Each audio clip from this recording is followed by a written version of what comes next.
Welcome to Tech Tether. Xbox can't connect to Wi-Fi. Fix Xbox can't connect to Wi-Fi extender. 1.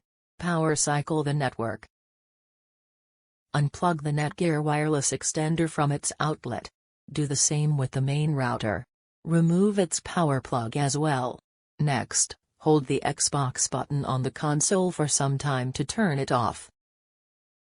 Unplug the Xbox by removing it from the power source. Wait for some time now. Plug back the Xbox console now and push the Xbox button to power it up. Plug in the router and then the Netgear extender. 2. Remove third-party accessories. If you've connected any third-party accessories to Xbox like a headset, then there is a possibility that it uses the same frequency as the Xbox. Remove any third-party accessories right away.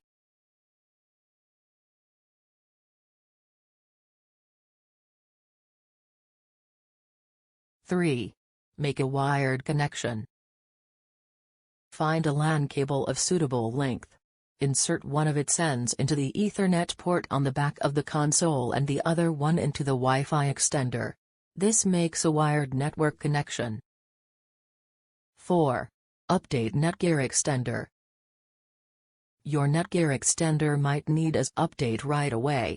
An older version could be causing trouble while making Wi-Fi connections. Log in to your wireless extender by making use of the IP address 192.168.1.250 to check for firmware updates. 5. Use a different channel. To avoid this, change the wireless channel on the extender. Log in to the extender on a device connected to its Wi-Fi. Go to Settings and then Wireless Settings. Head to the 2.4 GHz section and change the channel by selecting from the drop-down menu.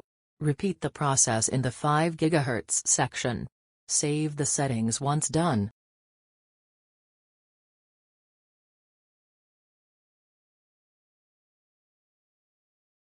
Thanks for watching.